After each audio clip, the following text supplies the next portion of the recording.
Assalamualaikum warahmatullahi wabarakatuh.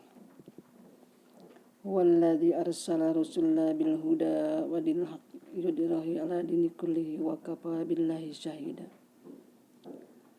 Ibu-ibu yang dirahmati Allah, saya akan sedikit bertausiah.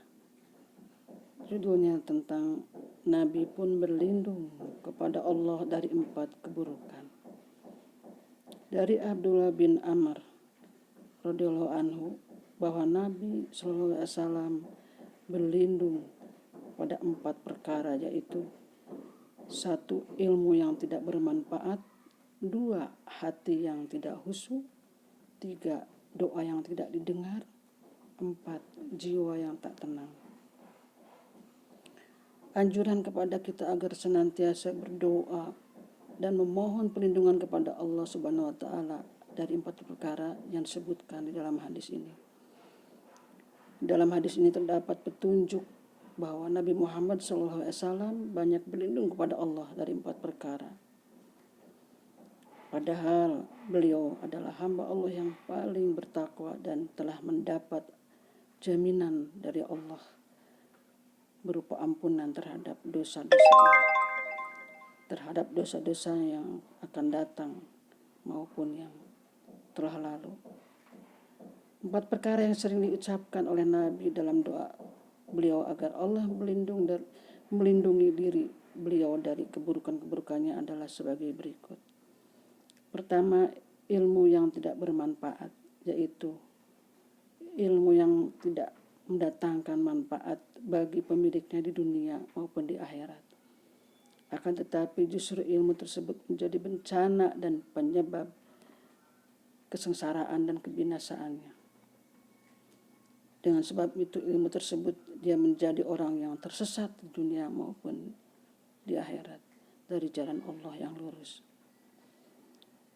Beberapa ilmu yang tidak bermanfaat bagi pemiliknya adalah sihir, ilmu sihir, mempelajari, mengajarkannya dan mempraktikannya ilmu itu hukumnya haram. 2. Ilmu kalam dalam filsafat dan ilmu filsafat. Ilmu itu termasuk ilmu yang tidak bermanfaat karena banyak mudaratnya.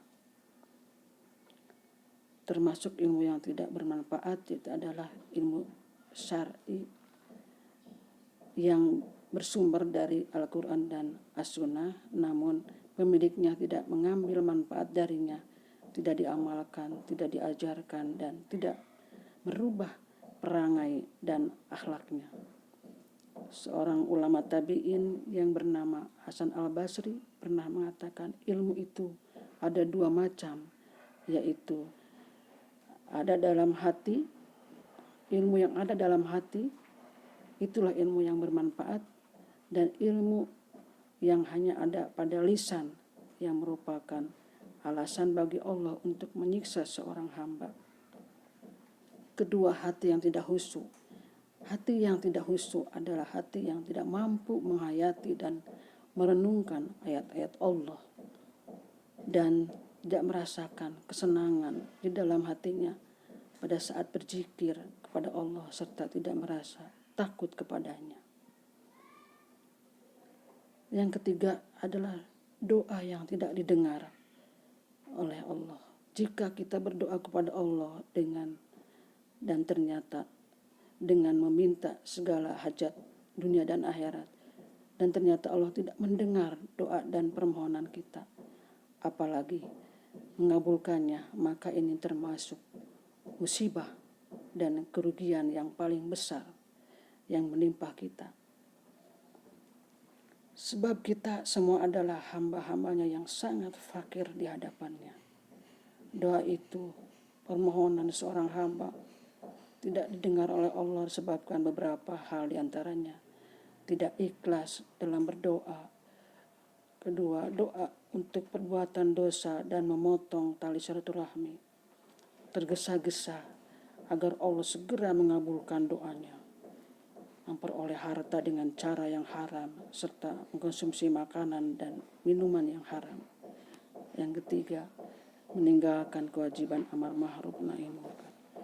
Keempat, jiwa yang tidak kenyang, maksudnya adalah jiwa yang tidak pernah